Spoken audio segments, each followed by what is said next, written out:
दोस्तों, जब से वेस्ट एशिया में ये जो डिस्टरबेंस स्टार्ट हुई है, जिसमें पहले तो इजराइल हमास का जो कॉन्फ्लिक्ट था वो, और फिर उसके बाद में इसी की एक लाइन आगे बढ़ते हुए हौती रिबेलियंस ने हमास के डिफेंस में आते हुए और रेड सी वाले एरिया में जो कॉन्फ्लिक्ट स्टार्ट किया है, जिसके तहत इजराइल बाउंड कोई भी अगर ट्रेड शिप या कुछ भी कंसाइनमेंट रेड सी से होते हुए निकलता है तो उस पर हौती रिबेलियंस के द्वारा अटैक कर दिया जाता है। और ये चीज़ आपको अच्छे से पता होगी क्योंकि हम पहले भी डिस्कस कर चुके हैं और ये बात बार बार हाईलाइट हो रही है कि जो हौती रिबेलियंस हैं जो यमन में ऑपरेट करते हैं उनको सपोर्ट मिलता है ईरान से।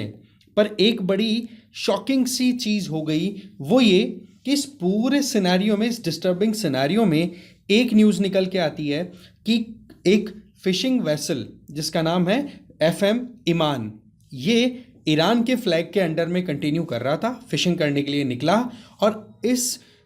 को हाईजैक कर लिया गया और उसी एरिया में, जिस एरिया में हौतीज़ के द्वारा अटैक्स कंडक्ट किए जा रहे हैं। तो ये अपने आप में एक बहुत बड़ा सवाल था कि ईरान जिन हौतीज़ को सपोर्ट दे रहा है, क्या उन हौतीज़ ने ही इस वेसल को या इस शिप को हाईजैक किया है जो जिसमें ईरान के लोग भी थे और कुछ पाकिस्तानी भी थे। तो ऐसी परिस्थितियों में एक क्लैरिटी निकल के आई कि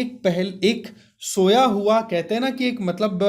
आप कह सकते हो कि एक ऐसा डिजास्टर जो कि कहीं ना कहीं सो रहा था वो एक बार फिर से उठता हुआ दिखाई दे रहा है। वो है सोमाली पायरेट्स। बेसिकली हम जो बात करने वाले हैं आज के इस पूरे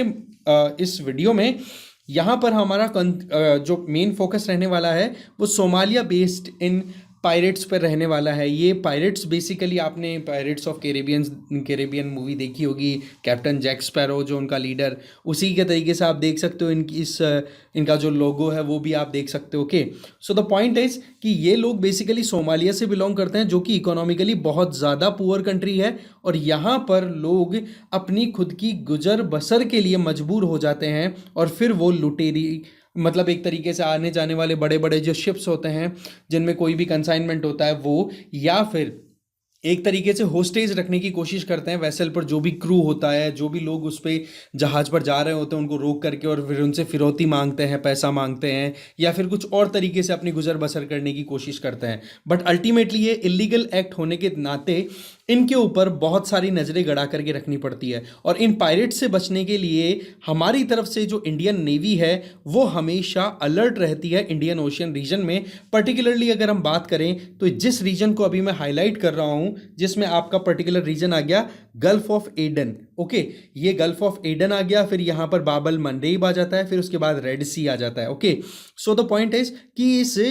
सोमालिया के आसपास में, सोमालिया की जो ईस्टर्न कोस्ट है उसके आसपास में ये पायरेट्स हमेशा नजरें गड़ा के रहते हैं। पर कुछ समय से ये थोड़े दिन के लिए इनएक्टिवेटेड थे। बट एक तरफ तो हौतीज ने इस एरिया को डिस्टर्ब कर रखा है, अब सोमालियन पायरेट्स भी रीएक्टिवेट हो गए हैं और उसी का नतीजा ये हुआ कि लगभग 36 जनों को इन लोगों ने एक तरीके से किडनैप कर लिया, हाईजैक कर लिया। ठीक है, वेसल्स थे, जहाज थे, उनमें 19 तो थे पाकिस्तानी और 17 थे ईरानियन। वो निकले तो थे मछली पकड़ने के लिए, पर यहाँ पर पकड़ लिया गया उनको पायरेट्स के द्वारा। टारगेट ये था कि कैसे भी करके पैसा निकलवाया जाए, खुद की ज़रूरतों को पूरा करवाया जाए। तो ये जो सिनेरियो है ना, ये सिनेरियो बहुत ज़्यादा इंटरेस्टिंग हो जाता है क्योंकि हमारी तरफ से अब यहाँ पर न हमारा शिप है न हमारे लोग थे, पर उसके बावजूद भी इंडियन नेवी की तरफ से, इंडियन नेवल सर्विसेज में जो INS सुमित्रा, आप कह सकते हो एक तरीके से हमारी तरफ से डिप्लॉयड है Indian naval ship Sumitra,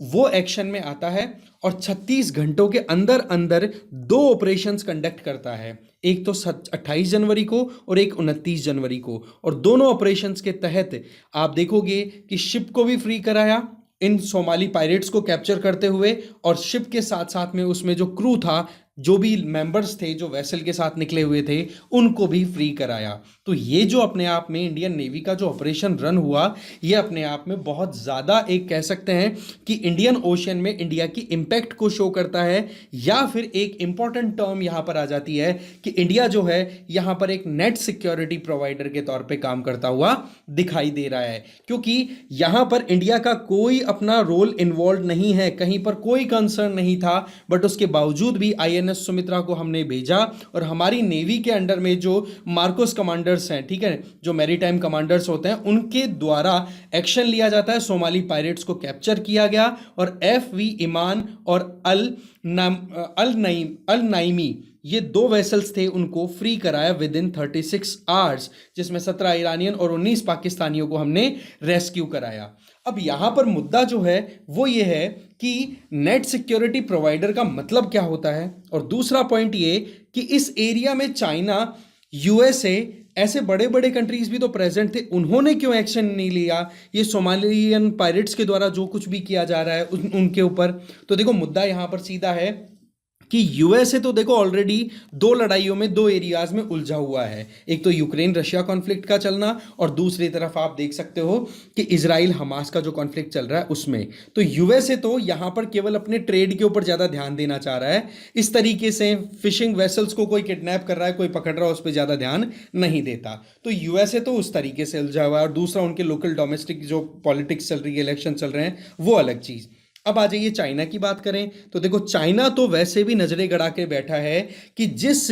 root के ऊपर सोमालियन पायरेट्स का अब एक्टिवेट हो चुके हैं और हौती रिबेलियंस ऑलरेडी उस एरिया के थ्रू ट्रेड नहीं होने दे रहे हैं, तो वो तो चाइना के मोर और लेस एक हक की बात हो रही है। क्यों? क्योंकि इंटरनेशनल ट्रेड की बात की जाए या ग्लोबल सप्लाई चेन, मतलब ये कि दुनिया में जो भी गुड्स एंड सर्विसेज का फ्लो होता है उस फ्लो में मोर और लेस अभी पकड़ किसकी चल रही है? USA की। अब चाइना के पास में ये अपने आप में एक अपॉर्चुनिटी निकल के आ रही है कि वो USA को कैसे भी करके डेंट करे और अपनी पकड़ को बढ़ाए, इसलिए यहां पर चाइना एक्टिवेटेड नहीं दिखाई दे रहा है। जबकि जिबूती, यहीं पर सोमालिया के पास में एक छोटा सा कंट्री है जिबूती, रेड सी वाले एरिया में, यहां पर आप नोटिस करोगे कि चाइना का खुद का नेवल बेस है। क्यों चाइना एक्टिवेट नहीं हुआ? Again China wait and watch वाली सिचुएशन है। जबकि ईरान और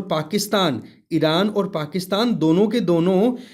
ये तो एकदम बहुत कहते हैं ना कि बहुत गजब के दोस्त हैं इस टाइम पर चाइना के, बट उनके लिए भी यहाँ पर चाइना के द्वारा कोई एक्शन नहीं लिया गया। अब बात आती है कि इंडिया क्यों आगे आया। देखो इंडिया ने अपनी तरफ से पहले ही बहुत से इनिशिएटिव स्टार्ट कर रखे हैं। फॉर एग्जांपल एक इनिशिएटिव का नाम है सागर इनिशिएटिव। इस इनिशिएटिव के तहत इंडिया क्या करता है कि जो इंडियन ओशियन रीजन है, मतलब इंडियन ओशियन के आसपास में जो भी लिटोरल या फिर कोस्टल लाइन शेयर करने वाले कंट्रीज हैं, उनके साथ में इंडिया कंधे से कंधा मिलाकर के काम करेगा। वहां पर यह नहीं देखेगा कि कौन इंडिया के फेवर की बात कर रहा है कौन नहीं, बस इंडिया का टारगेट यह रहेगा कि ह्यूमैनिटेरियन कंडीशंस को ध्यान रखते हुए, मानवता की परिस्थितियों को ध्यान में रखते हुए लोगों को ज्यादा से ज्यादा सहायता दी जाए, सपोर्ट दी जाए।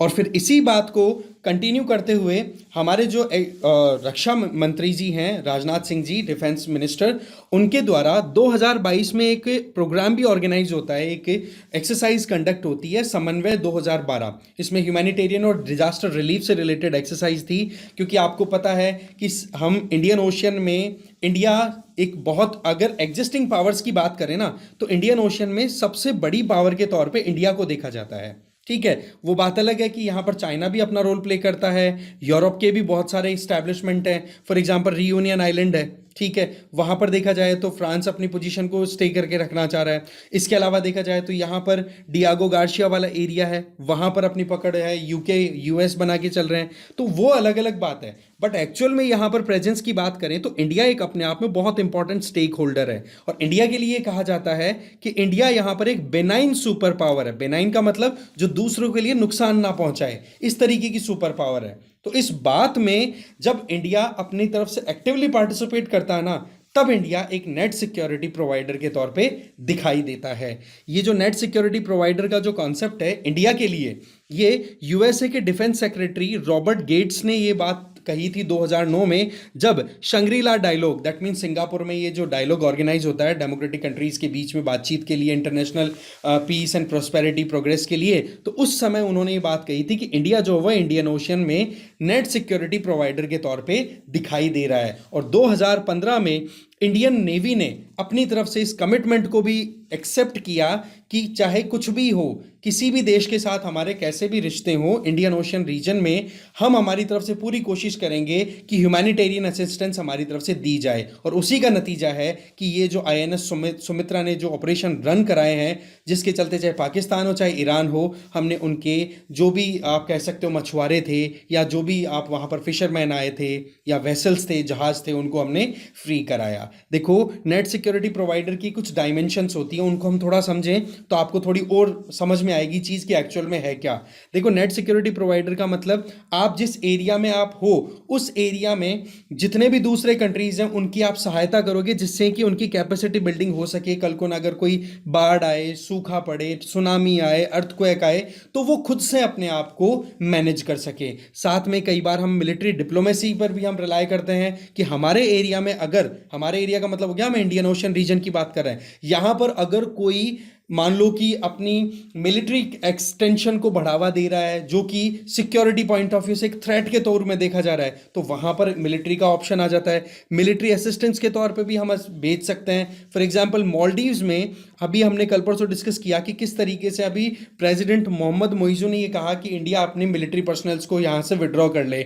बट एक्चुअल में वहां पर इंडियन मिलिट्री पर्सनल की जो पोजीशन थी वो मिलिट्री असिस्टेंस के तौर पे थी कि कल को ना मालदीव में परेशानी आ जाए, कोई डिजास्टर आ जाए, कोई और प्रॉब्लम आ जाए, तो वहां पर इंडियन मिलिट्री उनकी सहायता करे। और इसके अलावा कई बार हम डायरेक्ट डिप्लॉयमेंट पे भी जाते हैं, जैसे कोई फ्रेंडली